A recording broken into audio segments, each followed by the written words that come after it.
and welcome back to another YouTube video. If you're new here, my name is Amy and I recently gave birth to my baby girl, little Heidi, and today's video is another mum tag questionnaire that I've been tagged in to do.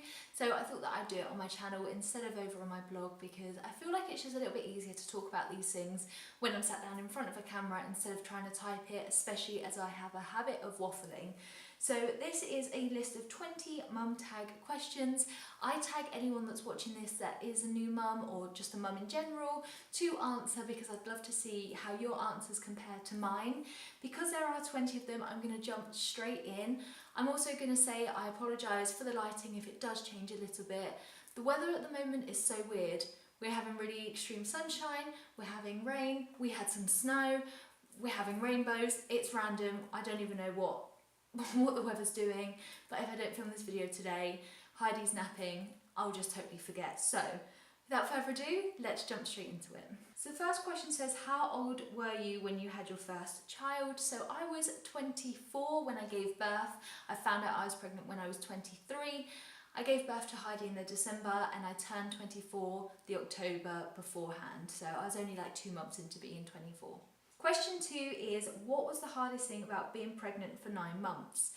I think the 9-month period, the worst thing was waiting. I think it just drags, doesn't it? Like when you're waiting to give birth, it just feels like it lasts forever. But the actual worst thing about pregnancy was the final 2 weeks. I think because it was coming to an end and you get very anxious, I was thinking about the birth quite a lot. I wasn't too sure what to expect. Fear of the unknown. I suffered really badly in those final 2 weeks of like stress, eczema, and just generally I was very, very anxious. But as the 9-month period goes, I wasn't too bad, luckily. I didn't have too many problems. I would just say it's just being impatient. When you find out you're pregnant and you're going to be a mum, you just want to be a mum. It's just a really long wait, isn't it? Can you think of any good things you enjoyed during those 9 months? Absolutely. You know, I think that pregnancy is such an amazing thing and there was just so much excitement. I think as well because it was our first child, Rich and I were just so excited by how our lives are going to change, and there's so much excitement and also unknown, but that's kind of a very exciting unknown. And you know, our lives have changed very, very dramatically, but it's just so exciting. And like when we had the 4D scan, for example, it made it so much more real, and it's just things like that that just make pregnancy such a good and fun experience. And obviously when you grow, I really quite liked having a bump. I think I remember complaining about it at some point, but I did quite like having a bump. I felt very body confident as well, and yeah, which is really good. But I did have some weeks where I suffered, but generally I think my pregnancy was pretty comfortable, which I'm very, very fortunate for. So question 4 is, in your opinion, were all the things you heard about childbirth accurate or way off? I feel like you hear so many different stories because obviously so many people have so many different experiences. So I think that my vision of childbirth, obviously my childbirth went very differently to how I expected, which I'll leave a video to that in the cards because I think that video is pretty long in itself, detailing exactly how it went. But I think it went a lot smoother than I expected initially. I think that's because when I got to hospital I was fully dilated, and I know that that process of becoming fully dilated can be very long for some people. So for me that was not how I expected, but actually pushing, I don't really know how to explain it. Like it was a lot more painful than I thought. I was just on gas and air, so that might have played a part in it, but I felt very empowered during the whole thing, and I didn't quite expect that. You know, there's elements of vulnerability, of course there is, but I felt quite empowered. I felt like, oh my god, I'm going to do this, like this is it, I'm in control and I can do it, which I think is definitely a technique I learned from hypnobirthing because that made such a difference in my mindset. And I think if you have a positive mindset, then your experience itself can be a lot more positive. But I would say the biggest lie that I was told during childbirth is that like pushing a baby out feels like you're pushing like a poo. It's totally different. Whoever said that is the biggest liar, because I remember them saying like, it's just like that. And I was like, no, it's not. It feels so much worse. It feels like you're pushing like your intestines out, not just a poop. So that is my little nugget of advice that I would just mention. Number 5 is, would you have handled childbirth differently if you could redo it? I've been thinking quite a lot about my next childbirth because I think my friend has just had a baby, so it's hard not to reflect on what you'd do if you did it again, and obviously it's quite easy for you to like tell someone else how your experience went because I went for it not that long ago. I don't know whether I'd be tempted to do an elected C-section the next time, just because I went through the whole ordeal of having contractions, then building up, pushing, nothing happening, then having a C-section. So I don't know whether I'd like to be more in control by having a C-section or whether I'd want to do it naturally. I don't really know. But it definitely gives you food for thought, because I would be tempted. I definitely would be tempted. And the hospital that I go to, that's my only hospital in the area, has quite a high C-section rate. So whether I'd rather be in control in that moment, I don't really know, but potentially. I mean, my recovery went really well as well. But I would probably just put my foot down a little bit more, I think, because obviously the first time doing it, you don't know what's coming. But there were quite a few moments where I felt like I wasn't perhaps being listened to like entirely. So I just think I'd put my foot down a little bit more the next time around. But the whole experience, I mean, you have to experience it the first time to realise what works for you and what doesn't. So I wouldn't change it for the world. I'd love to relive it actually, which might sound crazy, but I would actually do that. So next question is very appropriate, and it says, what would your advice be for someone who's about to have a baby? And like I said, my friend's just had a baby, so I did give a lot of advice, which whether she wants it or not, I don't know. But I would just say, like, think positively. I think it's very overwhelming being in that situation where you're pushing or you're in a delivery suite and it's crazy. But I just remember thinking, right, one contraction at a time, I can do this, right, I've done it, everything's going to be fine. And when everything did kind of get quite panicky, I guess in my case, I never felt upset, I never felt worried, I never felt scared, because I had that positive mindset where I thought it's going to be okay, I'm going to meet my daughter, and just breathe. And I think that was a massive thing for me, and again I put that down to hypnobirthing. So I think that even if you don't adapt the whole hypnobirthing plan to your birth, I think understanding breathing techniques and the way that can help you really made a difference for me, and that would be my advice to someone else, because you know, hypnobirthing focuses on your breathing, and if you can breathe through contractions, you actually don't really need too much painkiller, because the way that you breathe makes such a difference to the way that your body handles it. So that for sure would be my piece of advice, and something I'm definitely going to do more so the next time around. So number 7 is, what has been the hardest thing about being a mum? It's really difficult, I think, because there's so many learning curves in the process, and not things that have necessarily been difficult or hard, but it's been new, and I think that that's been a very weird kind of process for us, because it's been very different to what we've been used to. But I think probably the hardest thing about being a mum is probably the loneliness initially. I put steps in place to make sure I don't get lonely anymore, because I suffered quite a lot with kind of loneliness at the beginning of my maternity leave. Like, once Rich went back to work and I didn't feel too confident taking Heidi out, I just felt like I was suffering from cabin fever. I was at home all the time on my own, I was in my pyjamas all day, and it just makes you feel really unproductive. Whereas I've put steps in place to make sure that I feel more productive now. I go out, I film YouTube videos, and things like that just make me feel less lonely and more productive, whilst I'm also looking after her. So I made like a whole video on like maternity leave hacks, which covers loneliness in there. But I would say that that's been the hardest thing, because I went from seeing like my workmates every day, seeing Rich over weekends, seeing my parents all the time, to suddenly being at home on my own a lot with Heidi. It's very difficult, and obviously when she sleeps a lot, you're literally just sat there on your own thinking about things, and that's quite hard. But I would say if you can turn that around and identify it quickly, then you can help yourself a lot more. But it was something I didn't really expect to experience over maternity leave, but definitely something that I did. So number 8 is, what has been the most rewarding thing about being a mum?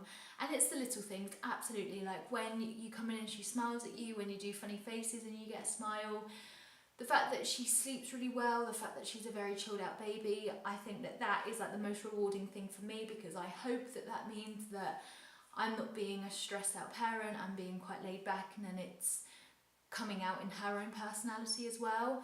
I know quite a few people have said to me that I'm quite a chilled out mum, and I take that as a massive compliment because I think that that's a really good attribute to have for a baby. So yeah, that's really the most rewarding thing. I think when people compliment your mothering skills, especially like close family, that is like really lovely. And yeah, it's really nice, isn't it? Like when you get little smiles from them and you're told that you're doing a good job. I'd never done this before. I hadn't even looked after like family members that were small.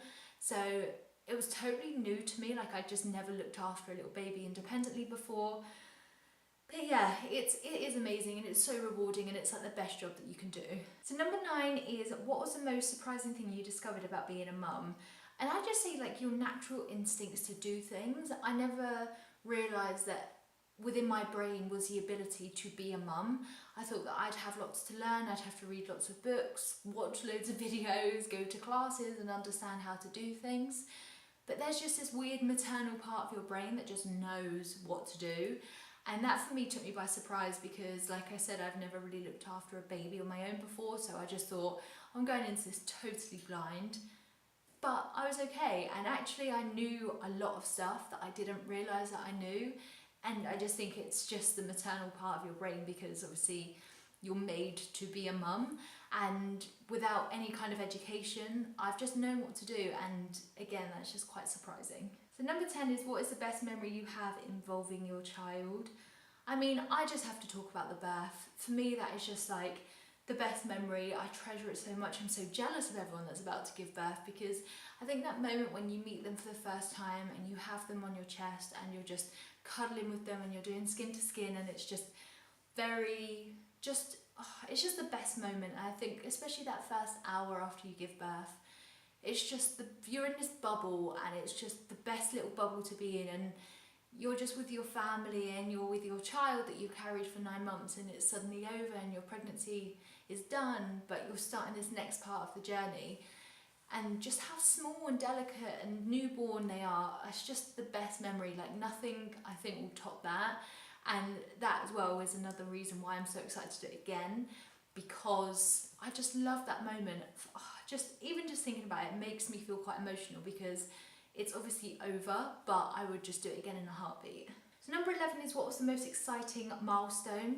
She's almost 4 months old now, so it's not been too many milestones to actually have hit, but I would just say when she started smiling, because her smile was so infectious and it's so loving, and it's just my favourite thing about her, she smiles all the time, that it was like one day she just started to smile, and from then I feel like that's the best milestone for me because she's just such a happy, smiley baby. She has rolled over, she sits up quite a lot, she's kind of stands a bit wobbly, but she's learning to kind of stand and stuff, so she's doing really, really well. But I'd say personally that is the best and most exciting milestone for me, just because just seeing her face light up is just the best thing. Number 12 is, what is the worst thing your child has ever done? Again, she's not even 4 months old yet, so luckily we've not had too many like embarrassing stories or terrible stories. But personally, she pulled out one of my piercings and it was the most excruciating pain I have ever experienced.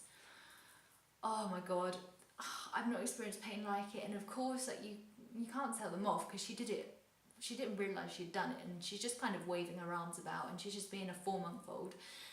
But I just had to keep it in and be like, and I breathed through the pain, but oh my god, the pain was next level. So sorry Heidi, but that is the worst thing you've done to me so far. Number 13 is, what habit did you wish your child didn't have? She watches so much TV.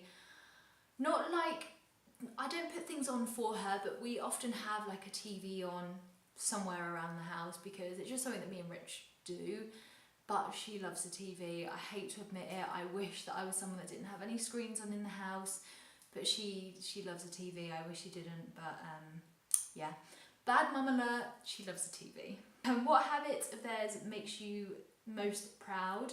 I just think, again, she's just a very chilled out baby. She's not really developed any too many habits because she is so young, but like when she goes to new places, like whether she goes to like her nan's for the day and me and Rich aren't there, she's just so chilled out. Like she's not very clingy, which is sad because I miss those newborn cuddles, but it means that she's quite independent and that she just loves being anywhere new. She isn't too fussed that me and Rich aren't there, which is a really good thing, because obviously when I do go back to work, we're going to have to come up with some kind of schedule. But yeah, she's just very chilled out. She's so happy, and she's just never fazed by anything. Like, she doesn't just cry. She only ever cries when she's hungry, and that's it. So that's quite nice. So number 15, do you share any similarities with your child, both physically and personality? So she looks just like her dad. Like, she looks nothing like me. I don't know what features of mine she's going to kind of grow into, but she's just a spitting image of Rich and not of me. Sod's law. You carry them for 9 months and they don't look anything like you. And personality wise, like I said, people have complimented us, the fact that we are both quite chilled out, we're very happy, and we're very just chilled, and I think that's quite a good personality trait for her to have, and I'm hoping that she keeps that, because that will obviously make our lives very much easier. But I mean, I don't get stressed around her. I mean, I'm a very difficult person to get stressed anyway. I don't feel like can't remember the last time I was actually stressed out. So I think that makes quite a difference. I don't get angry, I don't get upset. I'm just chilled. So nothing really fazes me too much, and obviously I hope that she's got that as well. Where would you like your child to be in 10 years?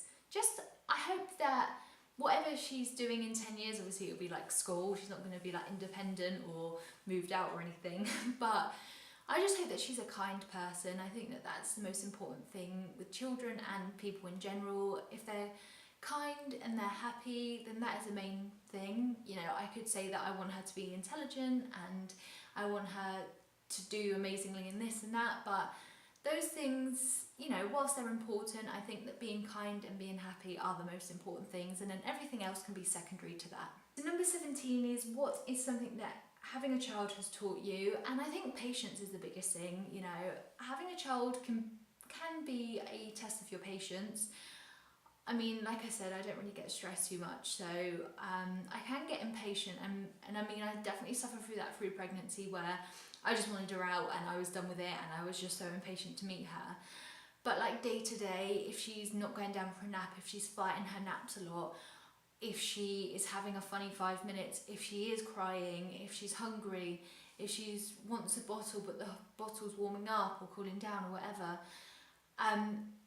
it can be difficult in that moment not to get kind of stressed out and a bit like, but I think you just need to be patient with everything, and teaching your child to be patient is also a very good thing. So sometimes in those moments you want things to work straight away, but yeah, just having patience, knowing that whilst they might be fighting their sleep now, they're probably gonna clonk out in like another 15 minutes time, so all will be fine.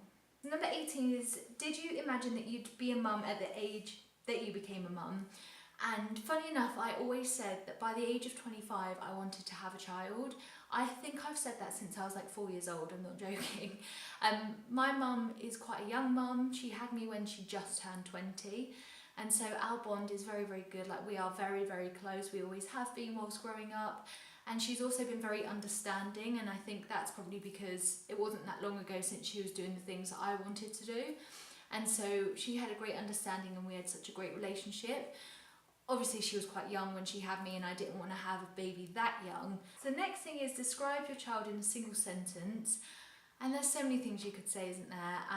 But I would just probably say a chunky, smiley little squish. That's probably how I'd describe her to anyone that hadn't met her.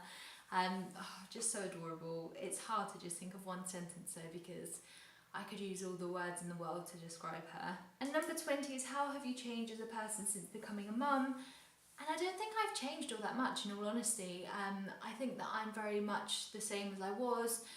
Again, like I said, kind of personality traits of mine, very chilled out.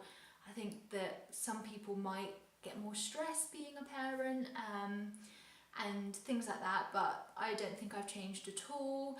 I think that my core mannerisms are very similar. Of course, I'm learning all of these new things, and that for me is the biggest thing that's changed in me, is the fact that I'm learning all these things, and I'm learning about her as well. She's her own person, and so I'm learning what she likes, what she doesn't like, how to entertain her, what gets her off to sleep the quickest. But me as an actual person, I don't feel like I've changed. I feel like I'm more inquisitive and I want to know as much as possible. But yeah, I don't feel like I've changed, or we turn this major page where a lot of what I know and do is different. And I quite like that. I think that I was really scared as well when I was having a baby that my identity would change quite a lot, because I'd be associated as a mum more so than as me, and I think that that is something that quite a lot of people worry about, and it's not really talked about all that much. But for me to avoid that, I kept it really like in my mind that I didn't want to change. I wanted to be myself, I wanted to stay who I was, and I feel very pleased to know that like I am still myself. I just have a child. And yeah, that's the answer to all of those questions. I hope that you enjoyed, and I think this video is going to be super long, so I'm going to have a fun time editing that down. And don't forget to give this video a thumbs up if you've enjoyed it. Like I said, if you film your own mum tag video, link it down below so I can watch it as well.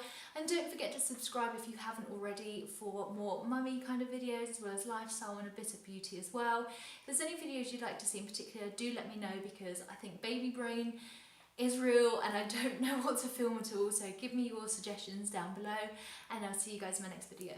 Bye guys.